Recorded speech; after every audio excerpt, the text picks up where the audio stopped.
সেদিন ভাদ্র মাস। দিনভর আকাশ কালো মেঘে ঢাকা ছিল। বৃষ্টির পরে বিলের জল ফুলে উঠল, মাছেরা লাফিয়ে উঠতে লাগল। গ্রামের কয়েকজন যুবক ঠিক করল আজ রাতে মাছ ধরতে নামবে। তাদের মধ্যে ছিল করিম, বয়স ৩০-এর কাছাকাছি, সদ্য বিয়ে করেছে। জাহিদ গ্রামের সবচেয়ে দুঃসাহসী ছেলে, যার কথায় সবাই ওঠে বসে। রহিম একটু ভীতু প্রকৃতির, কিন্তু মাছ ধরার নেশায় সব ভয় ভুলে যায়। আর মানিক বয়সে সবচেয়ে ছোট, কিন্তু কৌতূহল তার অনেক। বৃষ্টির পর সন্ধ্যা গড়াতে না গড়াতেই তারা জাল, হ্যারিকেন, লাইট আর নৌকা নিয়ে বের হলো। গ্রামের লোকজন তাদের সাবধান করল, রাতের বিলে যেও না বাবা, এই সময় ওখানে ভালো মন্দ কিছু থাকে না। কিন্তু জাহিদ হেসে উড়িয়ে দিল, মাছ ধরতে যাচ্ছি আমরা, পিশাচ ধরতে না। করিমও বলল, লোকজন শুধু ভয় দেখায়, এই সুযোগে মাছ ভরা জাল উঠবে। তাদের সাহস দেখে অনেকেই চুপ করে গেল। প্রথম রাতের যাত্রা। করিম জাল ফেলতে ফেলতে বলল, দেখো এত মাছ উঠবে আজ, কাল বাজারে বিক্রি করলে ভালো টাকা পাবো। জাহিদ হাসল, আগে মাছ তো ধরতে দাও, তারপর হিসেব কষো। কিন্তু রহিম বারবার চারদিকে তাকাচ্ছিল। তার মনে হচ্ছিল কেউ যেন তাদের দেখছে। এমন লাগছে কেন জানি, যেন আশেপাশে কেউ আছে। রহিম বলল কাপা গলায়, আরে বোকা, রাতে সবাই এমন ভাবে। জাহিদ হাসল। ভয়ের প্রথম ছোঁয়া। নৌকা বিলে ঢুকে পড়েছে অনেকটা। হঠাৎ জলের ভেতর থেকে অদ্ভুত শব্দ হলো, ছপ ছপ ছপ। মানিক চমকে উঠে বলল, ওইটা কিসের শব্দ? করিম বলল, মাছ লাফাচ্ছে। কিন্তু শব্দটা মাছের মতো লাগছিল না, মনে হচ্ছিল যেন কেউ জলে হাত পা ছুড়ছে, যেন কেউ ডুবে যাচ্ছে। হঠাৎই তারা দেখল একটু দূরে জলের ওপর ভেসে উঠল এক নারী। তার লম্বা চুল জলে ভাসছে, সাদা কাপড়ে ঢাকা শরীর। সে হাত নাড়ছে, যেন ডুবে যাচ্ছে, সাহায্য চাইছে। ওরে বাবা, মানুষ ডুবছে! মানিক চিৎকার দিল। করিম তার বেয়ে এগুতে লাগলো, কিন্তু রহিম চেঁচিয়ে উঠল, না, কাছে যেও না, ও মানুষ না। জাহিদ রাগে বলল, চুপ কর, একটা মানুষ মরে যাচ্ছে, আমরা দেখব নাকি? নৌকা যখন ঠিক সেই নারীর কাছে পৌঁছল, তখনই এক ভয়ঙ্কর দৃশ্য ঘটল। নারী হঠাৎ মুখ তুলে তাকালো। তার চোখ ছিল লাল, দাঁত লম্বা, আর ঠোঁট থেকে টপ টপ করে রক্ত পড়ছে। একসাথে সবাই চিৎকার করে উঠল। জাহিদ দাঁড় ফেলে দিল, করিম হাত থেকে জাল ছেড়ে দিল, মানিক কাঁদতে লাগল। কিন্তু রহিম জমে গেল ভয়ে। সে কিছু করতে পারছিল না। নারীটি হঠাৎ জলের নিচে মিলিয়ে গেল, শুধু বুদবুদ উঠল। আতঙ্কের বিস্তার। ওটা কি ছিল? করিম হাঁপাতে হাঁপাতে বলল, পিশাচ।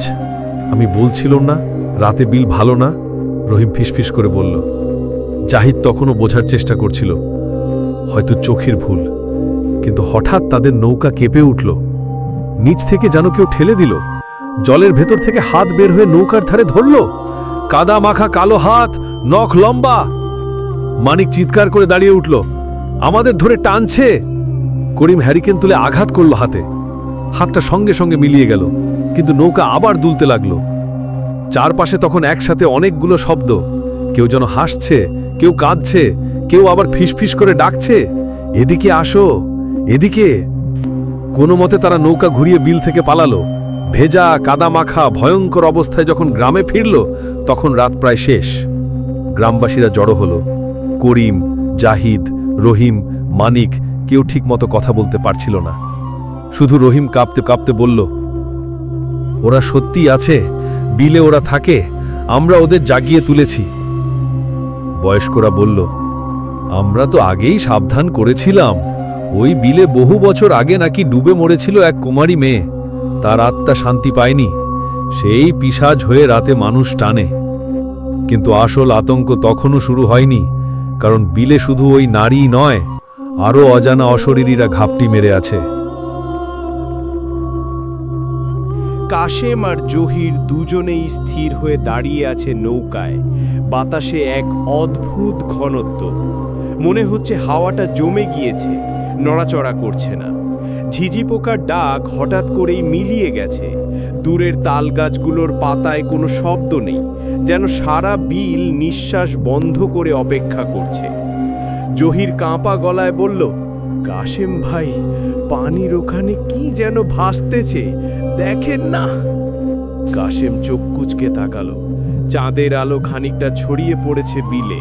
দেখা যাচ্ছে পানির উপর একটা কালো কিছুর ছায়া, মনে হচ্ছে যেন লম্বা চুল ভাসছে।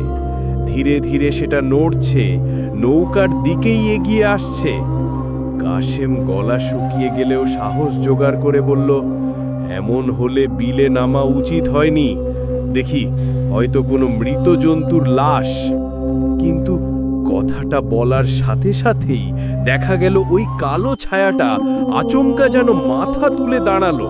লম্বা চুল মুখ ঢেকে রেখেছে, গায়ের কাপড় ভিজে বিলে লেপ্টে আছে, আর দুটো চোখ নয়, যেন অন্ধকার গর্ত, সরাসরি তাদের দিকে তাকিয়ে আছে।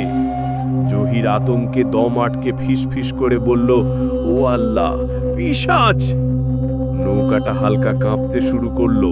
কাশেম তড়িঘড়ি দাঁড়ের ভর দিয়ে নৌকাটাকে অন্যদিকে ঘোরাতে লাগলো, কিন্তু বিলের পানি যেন হঠাৎ ভারী হয়ে গেছে।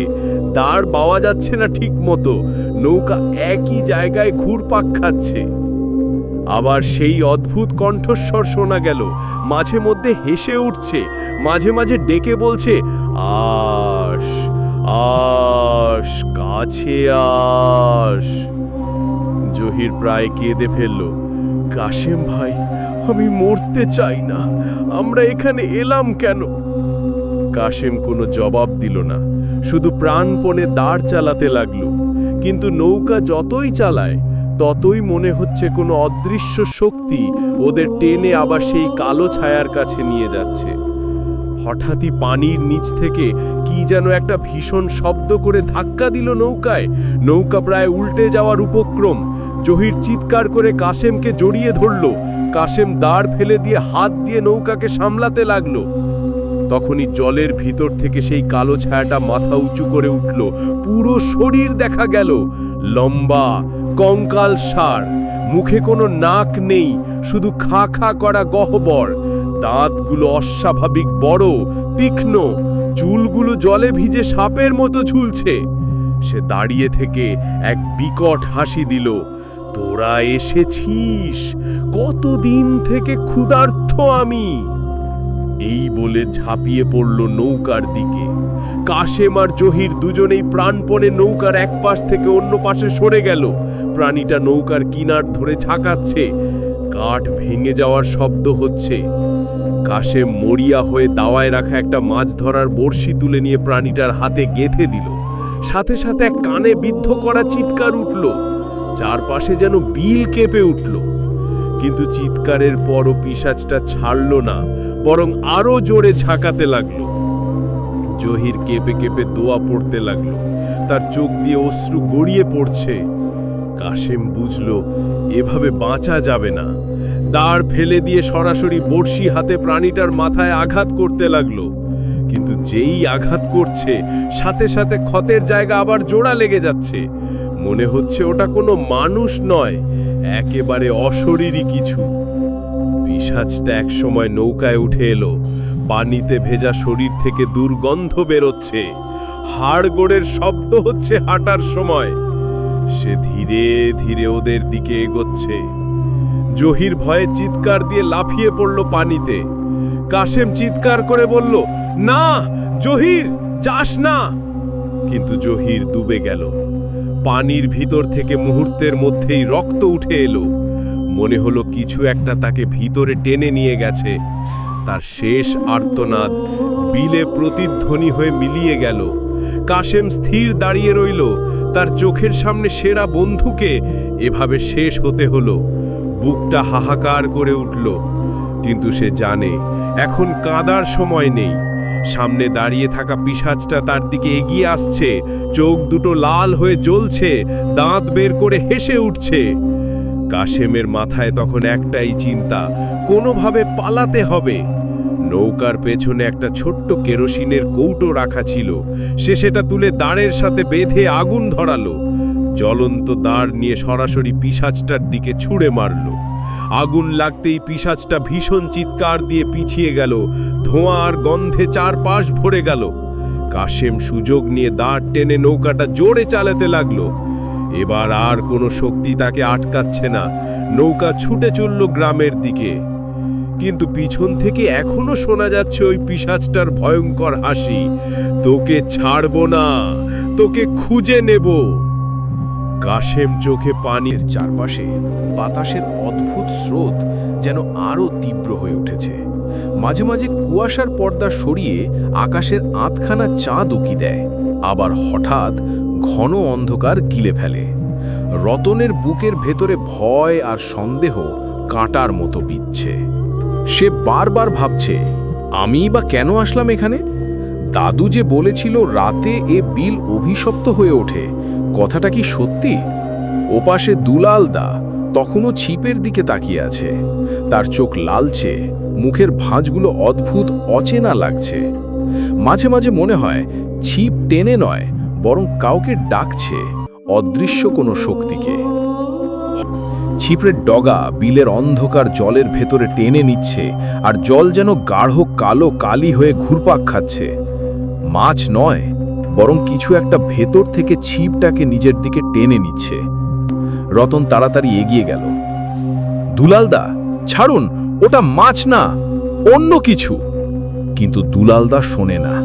তার চোখের দৃষ্টি ফাঁকা, মুখে ফিসফিস, এসো এসো, আমি অপেক্ষায় আছি। রতনের শরীর ঠান্ডা হয়ে গেল।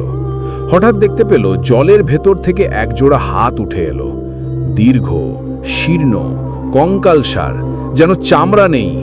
হাত দুটো ছিপ ধরে টানছে। রতন ভয়ে পেছনে লাফ দিল। গলার স্বর বেরোলো না। দুলালদা হঠাৎ জোরে ছিপ টেনে তুলতে চাইল। মুহূর্তেই দেখা গেল জলের ভেতর থেকে মাথা ভেসে উঠল। একটা মানুষের মতো মুখ, কিন্তু চোখ দুটো লাল রক্তে ভরা। দাঁতগুলো সূচালো। বিলের পানি যেন তার শরীরের সাথে লেপ্টে আছে। রতন চিৎকার করে উঠল, পিশাচ! কিন্তু দুলালদা অদ্ভুত হাসি হাসল। চিনিস না রতন, এরা মাছ নয়, এরা আমার পুরনো সাথী। রতনের বুকের ভেতর কাঁপুনি বাড়ল। হঠাৎ দুলালদার মুখও বিকৃত হয়ে উঠতে লাগল। ঠোঁট সরতে সরতে দাঁতগুলো লম্বা হয়ে বেরিয়ে এলো। চোখে অস্বাভাবিক লাল আভা জ্বলে উঠল। রতন বুঝতে পারল সে মানুষটাকে আর মানুষ বলা যাবে না। সেও হয়তো সেই বিলের অভিশপ্ত পিশাচদের একজন। জল থেলে ভেসে ওঠা পিশাচটা এবার ছিপ ছেড়ে সরাসরি দুলালদার গলা ধরে টেনে নিল ভেতরে। রতন অসহায়ের মতো দেখতে লাগল। চোখের পলকে দুলালদা ডুবে গেল। শুধু ফেনার বুদবুদ আর রক্তের গন্ধ ভেসে এলো বাতাসে। রতনের পা কাঁপতে লাগল। সে ছুটতে গেল, কিন্তু বিলের চারপাশে অদৃশ্য শক্তির মতো এক ঠান্ডা বাতাস তাকে আটকে দিল। অন্ধকারের ভেতর থেকে আবার ফিসফিসানি, তুই তো নতুন, তোকে ছাড়বো নাকি? রতন গলার স্বর বের করার চেষ্টা করল। কে কে তুমি? ফিসফিসানি এবার চারিদিক থেকে ভেসে এলো। আমরা বিলের রক্ত পাই, দিনের আলোয় ঘুমাই, রাতের আধারে ক্ষুধা মেটাই। বহু বছর আগে গ্রামবাসীরা আমাদের ধান খেতে পুঁতে রেখেছিল, কিন্তু অভিশাপ ভাঙল, আমরা ফিরে এসেছি। রতনের মাথা ঘুরে গেল। সে বুঝতে পারল গ্রাম্য কুসংস্কারের আড়ালে একটা ভৌতিক ইতিহাস লুকিয়ে আছে। হঠাৎ পেছনে ছপ ছপ শব্দ। সে ঘুরে তাকালো। জল থেকে কয়েকটা বিকৃত মুখ ভেসে উঠেছে। চোখগুলো লাল, দাঁত সূচালো, লম্বা চুল পানিতে ভেসে আছে। রতনের বুক ধড়ফড় করতে লাগলো। সে ছুটতে চাইল, কিন্তু পা যেন মাটিতে আটকে গেছে। একটা পিশাচ ফিসফিস করে বলল, তুই এ বিল থেকে বাঁচতে পারবি না, তোকে আমাদের সাথেই থাকতে হবে চিরকাল। রতন এখনো বিলের ধারে দাঁড়িয়ে আছে। তার শরীর কাঁপছে, চোখ বড় হয়ে গেছে। চারপাশে অন্ধকার ছড়িয়ে আছে এবং জলের ওপর ভেসে থাকা লালচে চোখগুলো তাকে তীক্ষ্ণভাবে মাপছে। বাতাস শীতল, শ্বাস কাঁপাচ্ছে, আর পানির নিচ থেকে অদ্ভুত ছায়া উঠছে, যেমন হাজার হাত আর পা মিলে মিশে তাকে ঘিরে ধরেছে। রতন মুহূর্তেই বুঝল এখন শুধু দৌড়ানোই বেঁচে থাকার একমাত্র পথ। সে নৌকা বেয়ে ধাপে ধাপে পেছনে হাঁটতে লাগলো। তার পায়ে শক্তি নেই, মনে হচ্ছে মাটিও যেন পাক হয়ে গেছে। হঠাৎ বিলে ভেসে ওঠা এক পিশাচ তার দিকে ঝাঁপিয়ে পড়ল। রক্তিম চোখগুলোকে ফোকাস করে সে বলে উঠল, এবার তোকে ধরব, নতুন রক্ত, কেমন স্বাদ জানি তুই শুনবি। রতন চিৎকার করে নৌকা থেকে লাফ দিল। পানিতে ডুবে যাওয়ার সঙ্গে সঙ্গেই চারপাশে কুয়াশার মতো ঘন কালো জেলি সদৃশ ছায়া ছড়িয়ে পড়ল। পানির তল থেকে হাতের মতো অদ্ভুত বিস্ফোরা ছুঁয়ে যাচ্ছে। তার মনেই আসে পুরনো গল্পগুলো যা গ্রাম্য দাদারা বলতো তা সব সত্য। মানুষের মৃত্যু আর বিলের রহস্য কোনো গল্প নয়। রতন নৌকাকে টেনে পার্শ্ববর্তী ঘাসের ধারে নিয়ে আসে। জল থেকে ভেসে ওঠা ছায়াগুলো তার চারপাশে ঘুরছে। সে নিজেকে অদ্ভুত শক্তি দিয়ে সোজা করতে লাগলো। ঠান্ডা বাতাসের সঙ্গে হঠাৎই ফিসফিসানি বেড়ে গেল। চিরন্তন বন্ধু, কেন এলে? এখানে আমাদের খেলায় অংশগ্রহণ করতে হবে। রতনের বুক ভেঙে যাচ্ছে, কিন্তু সে জানে ভয়ে বসে থাকার সময় নেই। সে দ্রুত ধাওয়া শুরু করে গ্রামের দিকে। পেছনে বিলের পানির মধ্যে পিশাচগুলো একত্রিত হয়ে এক বিশাল ছায়া তৈরি করেছে। লালচে চোখ আর তীক্ষ্ণ দাঁতের দৃষ্টি প্রতিটি মুহূর্তে রতনের প্রতি। রতন চিৎকার করে বলে, এতদিন ধরে কেউ আর মানুষ ছিল না, কিন্তু আমি বাঁচতে চাই। হঠাৎ কিছু আলোক ঝলক। গ্রামের প্রান্তে দেখা যাচ্ছে কিছু বাতি। মনে হচ্ছে কেউ তাকে ডাকছে। হঠাৎ একটি দাদা এগিয়ে আসে। তার চোখে অভিজ্ঞতার ছাপ। হাতে আছে একটা কাঠের লাঠি আর কেরোসিনের বাতি। রাতের বিলে একা চলা ঝুঁকিপূর্ণ। এখানে রাতের পিশাচেরা জীবিতদের ধরার জন্য অপেক্ষা করে। তুই তাদের চোখে পড়েছিস। রতন ছুটতে ছুটতে বলল, দাদা, আমাকে বাঁচান। জেলে দাদা তার হাতে হাত বুলিয়ে বলল, চুপ কর, প্রথমে আমাদের কাছে আস। আমি জানি কিভাবে এই পিশাচকে সরানো যায়, কিন্তু এটা সহজ হবে না। এই বিল অভিশপ্ত। এখানে একবার ঢুকে গেলে প্রাণ ছাড়া বের হওয়া কঠিন।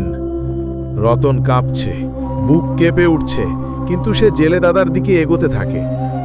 বিলের পেশায় জেলে দাদা ধীরে ধীরে রতনকে বলে, বছর অনেক আগে এই বিলে ছিল এক বধূ।